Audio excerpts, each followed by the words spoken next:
ধন্যবাদ জানাচ্ছি আমাদের আলোকিত আমাদের প্রধান শিক্ষক আছেন আলহাজ জমিরুল নূর উচ্চ বিদ্যালয়ে সম্রাট প্রধান শিক্ষক আপনাকে আমি ধন্যবাদ জ্ঞাপন করছি। আমি সাংবাদিক পড়াতে চ্যানেল 99 এবং জাতীয় পত্রিকা দৈনিক থেকে আপনি সাক্ষাৎকার অ্যাটেন্ড করার জন্য আপনাকে অসংখ্য ধন্যবাদ।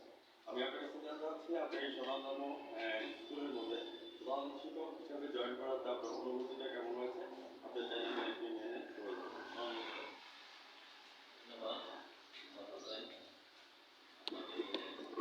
আসলে আমি এখানে অক্টোবর থেকে 5 অক্টোবর আমি শুরু করেছি।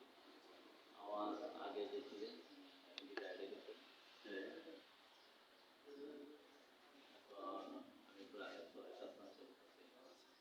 আপনাকে অশেষ ধন্যবাদ আপনার অনুভূতির কথা তুলে ধরার জন্য। আমার ব্রাইট নিউজ 99 চ্যানেল এবং জাতীয় পত্রিকা দৈনিক আজকে আলোকিত শিক্ষক থেকে আমি আপনার কাছে প্রশ্ন করতে যাচ্ছি, একজন শিক্ষার্থী ভালো রেজাল্ট করতে গেলে শিক্ষক, অভিভাবক এবং স্টুডেন্টের কি ধরনের পারফরমেন্স থাকলে আমরা আলোকিত স্টুডেন্ট হতে পারি?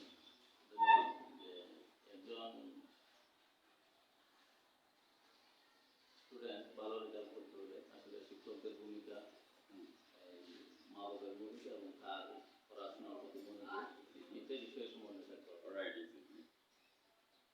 আমরা তো দেখি যে যারা নিয়মিত আসে এবং স্কুলের নিয়ম কানুন মেনে চলে তারাই ভালো রেজাল্ট এগিয়ে থাকে এবং ভালো মানুষ হিসেবে এই সমাজে আলোকিত হওয়া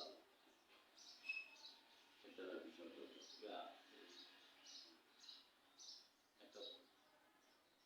জিনিসটা কেমন ভাবে আপনি পাওয়ারফুল করছেন, আপনাকে আমি অসংখ্য ধন্যবাদ জ্ঞাপন করছি।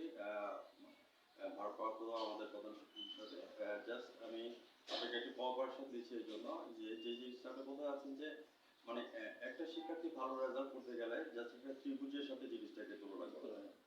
একটা হচ্ছে যে টিচার একটা স্টুডেন্ট একটা টিচার, কারণ একটা ক্যাম্পাসের মধ্যে স্যার আপনি জানেন যে সাধারণত 4 থেকে 5 ঘন্টা স্টুডেন্টরা থাকে, বাকি সময়টা কিন্তু বাসায় থাকে।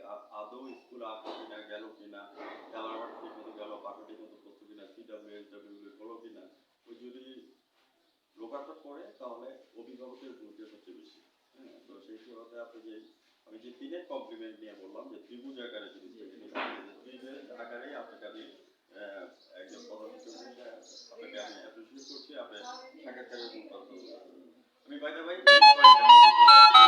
আমাদের বর্তমানে মেইন পয়েন্ট হচ্ছে যে আপনি কি শেখাচ্ছেন ডিজিটাল ল্যাব পেয়েছে? জি। আচ্ছা, আমরা আইসিটি প্রবন্ধ পান না, আমরা আইসিটি প্রবন্ধ পাই নাই। আমাদের 2018 সালে আমরা শেখ রাসেল ডিজিটাল ল্যাব পেয়েছি এবং আমাদের 17টা ল্যাপটপ আছে এবং রুমটা আসলে সব ম্যানেজমেন্ট শেখ রাসেল ডিজিটাল ল্যাবের পক্ষ থেকে আইসিটি ডিপার্টমেন্ট থেকে করা হয়েছে। ভবন আসলে আমরা পাই নাই। ভিউয়ার্স, সাংবাদিকের কলম এবং ক্যামেরা কোনোদিন কারো কিছু মাতামাতি করে না এবং করবে না। সাংবাদিক হচ্ছে জাতির বিবেক এবং জাতির তর্ক। সেক্ষেত্রে সম্মানিত আমার দেখানো কিন্তু কিংবদন্তি প্রধান শিক্ষক, আমি আমাদের বাংলাদেশের জাতির পিতা বঙ্গবন্ধু শেখ মুজিবুর শিক্ষক কন্যা মমতাময়ী মা জননেত্রী শেখ হাসিনা এবং জোনায়েদ আহমদ পলক আইসিটি মন্ত্রী এবং হচ্ছে যে আমাদের সজীব ওয়াজেদ জয় ওনার দৃষ্টি আকর্ষণ করছি এবং আমাদের জেলা প্রশাসনের দৃষ্টি আকর্ষণ করছি আমরা যাতে আপনাদের স্কুলের মধ্যে আইসিটি দিতে পারি। আমি চ্যানেলের মাধ্যমে প্রস্তাবনা রাখলাম। আর আপনারা আমাদের জন্য দোয়া করবেন, আমরা সাংবাদিক যারা আছি গণমাধ্যম, আমরা যাতে সুস্থ এবং সুষ্ঠুভাবে দেশের উজ্জ্বল কথাগুলি তুলে ধরতে পারি। পরবর্তীতে স্যার আমি আপনার কাছে জানতে চাচ্ছি যে আপনার স্কুলের রেজাল্টের পারফরমেন্স কেমন এবং আজকের দিনটা আপনার অনুভূতিটা কেমন লাগছে? আজকে তো আসলে রেজাল্ট দিলে আমাদের মনের মধ্যে একটু উত্তেজনা কাজ করছে। রেজাল্ট আমরা তো আসলে শহরতলি বলা যায়, শহরতলির মধ্যে এবং আমাদের যে ভালো স্টুডেন্টগুলো আসলে আমরা কিন্তু পাইনি। মানে এই শহরতলি হওয়ার কারণে সবাই তো চায় যে শহরে গিয়ে লেখাপড়া করো, গার্জিয়ান যারা একটু সচেতন আছে এরাই শহরে চলে যায়। তারপরেও আমরা যারা খুব ভালো, আমরা চেষ্টা করি তাদেরকে ভালো রেজাল্ট দিচ্ছি এবং আমাদের স্কুলের রেজাল্ট ভালো। আর এই যে আজকে যে রেজাল্ট আমরা আশানুরূপ ভালো রেজাল্ট হতে পারে। বিগত দিনে আপনার পার্সেন্টেজ কত ছিল? আমাদের পার্সেন্টেজ 90% আছে। আজকের দিনে কত পার্সেন্ট আশা করেন? আমরা আসলে তো আমরা 100% আশা করি ইনশাআল্লাহ। ভিউয়ার্স, আমরা আমাদের শিক্ষামন্ত্রীর দৃষ্টি আকর্ষণ করছি যে স্টুডেন্টরা এগিয়ে চলেছে। গত বছরে প্রায় 95% গেছে, এই বছরে 100%।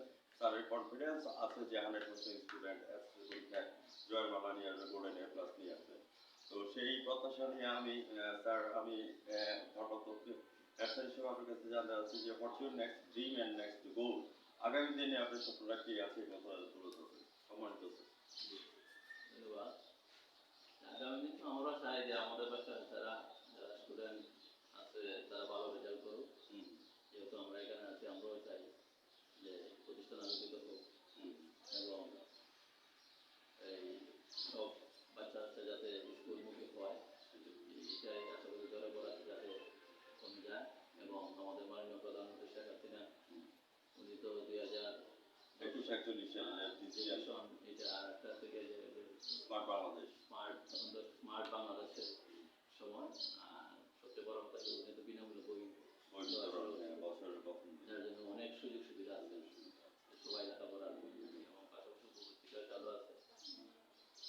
আর শিক্ষা মন্ত্রণালয় বা বাংলাদেশ সরকার থেকে তো আমরা অনেক সুযোগ সুবিধা পাচ্ছি। হুম, এখন যে প্রস্তাবটা আপনি রাখছেন যে আমাদের যে আইসিটি ভবন, জি, আমিও আশা করবো যে আমরা আপনার এই মাধ্যমে যাতে আমরা ইনশাআল্লাহ।